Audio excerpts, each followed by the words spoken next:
समस्त सूक्ष्म शरीर अर्थात मन, अहंकार, बुद्धि के प्राकट्य हैं। ये सूक्ष्म तत्व भी कर्म क्षेत्र में सम्मिलित रहते। पंच महाभूत अहंकार की स्थूल अभिव्यक्ति है। पंच महाभूत पृथ्वी, जल, अग्नि, वायु तथा आकाश है।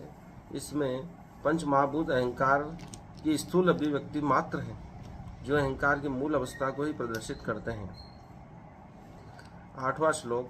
आमंदिर मिथ्याम हिंसा क्षांतिर्वर्जमन आचारो पंच शोचम स्थिरमव निग्रह इंद्रियार्थर्ष वैराग्यम अंक एव च जन्म मृत्यु जवाब खद्रोम। 9वां श्लोक। आसक्ति नभिमरंत पुत्रादिषु नित्यम च समर्जित विष्णु विश्वसु।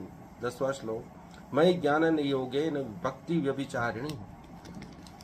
11वां श्लोक। विभक्ति देश में वित्त विवर्जनम संसदी अध्यात्म ज्ञान नित्यम दत्तो ज्ञानार्थम दर्शनम। 12वां श्लोक। एतज्ज्ञानमिति प्रोक्तम ज्ञानम वदतो अन्यथा।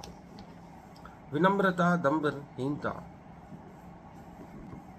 विनम्रता, दंभहीनता, अहिंसा, सहिष्णुता, सरलता, प्रामाणिक गुरु के पास जाना, पवित्रता, स्थिरता, आत्म संयम, इंद्रिय तृप्ति के विषयों का परित्याग, अहंकार का अभाव, जन्म मृत्यु, वृद्धावस्था तथा रोग के दोषों की अनुभूति, वैराग्य, संतान, स्त्री, घर तथा अन्य वस्तुओं की ममता से मुक्ति, अच्छी तथा बुरी घटनाओं के प्रति संभाव, मेरे प्रति निरंतर अनन्य भक्ति, एकांत स्थान में रहने की इच्छा, जन समूह से भी लगाव, आत्म साक्षात्कार की महत्ता को स्वीकारना तथा परम सत्य की दार्शनिक खोज, इन सबको मैं ज्ञान घोषित करता हूँ। इसके अतिरिक्त जो भी है वह सब ज्ञान है।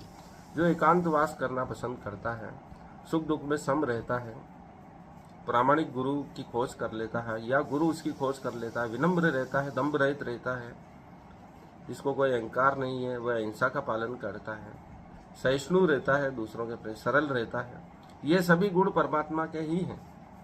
वैसा ही वो अपने भक्त में चाहते हैं।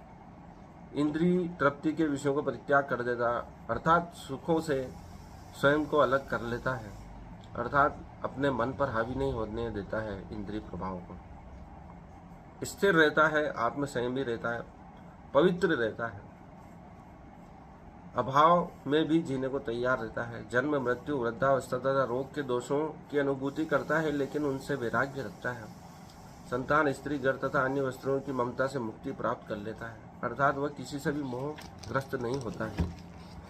ऐसे पुरुष को वह ज्ञानी कहते हैं परमात्मा।